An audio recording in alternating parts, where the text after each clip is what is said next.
There's an 86-year-old legend on Mountain Road in Gordon, Pennsylvania. A legend of a young woman who's still searching for her murderer. Many have witnessed her walking Mountain Road. She is known to shut cars off, headlights and radios. Many say it is a hoax. There's many stories around this young woman. One is a motorcycle gang murdered her. There's another story of the mafia that murdered her. Join us as ESP explores the Gordon Mountain Ghost.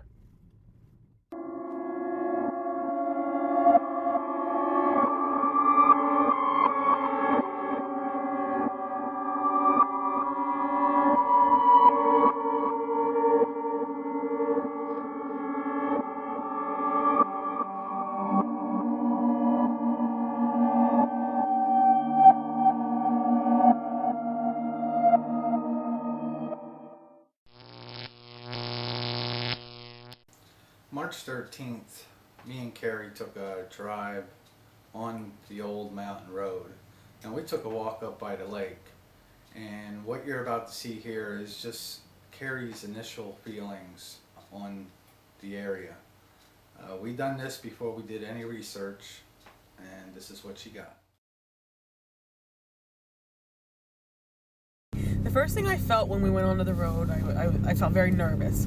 My stomach got tight, and usually that's anxiety. But as we were driving the length of the road, I kept seeing a girl in a car with several other people, and there was a fear to it. Like she knew something was going to happen. So I'm not sure exactly what happened up here, but I feel like if it was a woman who passed away, she was alive when she came onto this road or this mountain. I also picked up that other people have lost their life up here, but their energy is not coming over as strong as whatever happened to this girl. I feel it's amplified also by the fear that she felt. Well, I do feel she knew who abducted her. Someone involved in crime, so possibly mafia. But it's almost like I feel like as soon as they got in this area, how remote it is, she knew something was up. I don't feel like she actually did anything that would be, warrant her to be killed, but I think it's more of what she knew and what she was around and just possibly knowing too much. I heard the words out of area. They weren't even from the area. I see like a scuffle in the car, but she was also, I'm seeing like choked. It's almost like out of anger. Like I'm seeing that her hair was in a style that would be in the 20s. I feel like she was in her early 20s. I'm not feeling a strong vibration that she was working at a diner. She may have in the past, but from what I'm kind of sensing, she had a little bit, nicer clothes on. So I'm not saying that she had a lot of money, but I feel like she was maybe was involved with one of these men who had something to do with her death, but she was being helped or supported in some other way. Like she wasn't completely dead, but it was at a point where she wouldn't have known really, But I do believe that she wasn't completely deceased when they set her on fire. I'm also feeling too that something else might have been done with her body. I don't know that's the reason again why they had to burn her and cover her up. They obviously didn't want her to be identified. I'm trying to pick up to see was her family looking for her, but I feel like she might have been estranged from her family. Like it's almost like she took off already, and then she just happened upon this, this demise, but they just thought, oh, she just took off and didn't want anything to do with them. And so I'm hearing that she may be unsettled because of that. It's sad to say like someone was deceased and no one solved their murder, and who's looking for them.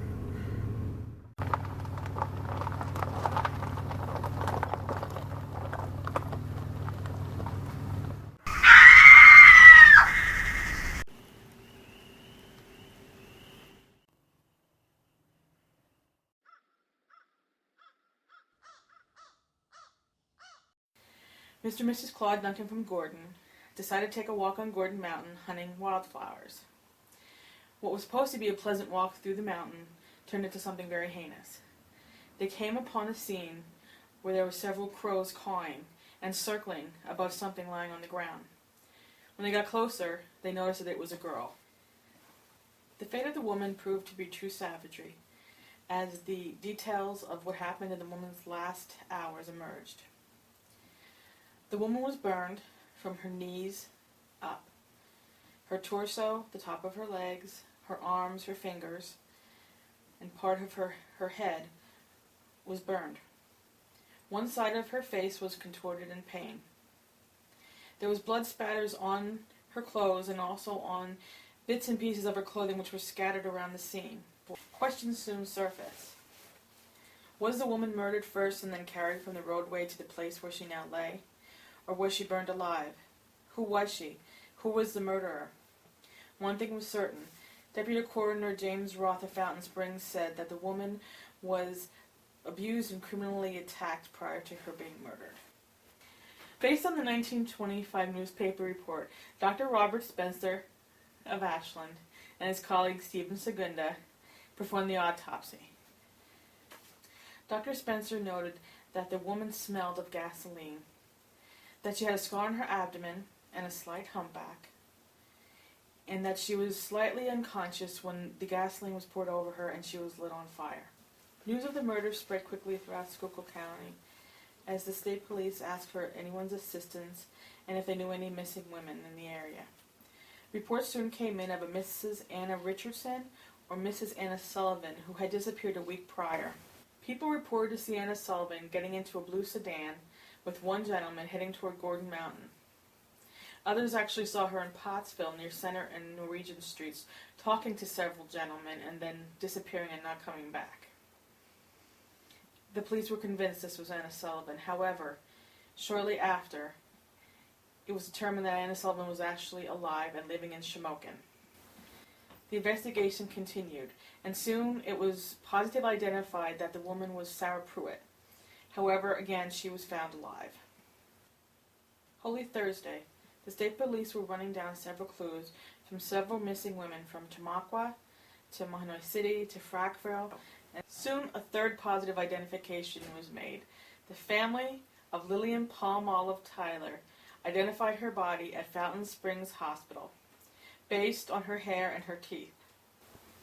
It was determined that Lillian was staying at the Sunset Inn Roadhouse on the Centralia Aristis Road, and that she checked her baggage at the Mount Carmel Railway Station, but never picked them up. Soon the state police were investigating the Sunset Inn Roadhouse, and they found a trap door in the cellar. Under the trap door was a 6-foot deep hole, and at the bottom was a bloody club. However, it was not determined if that club was used in the murder. The third identification of the murdered young woman as Lillian actually turned out to be false. Lillian turned up very much alive. She ran away and eloped and was staying in a room house in Detroit, Michigan. The young murder victim was never identified. Prior to her cremation, Dr. Robert Spencer removed her head and her hands in hopes that they could possibly be used to identify her in the future.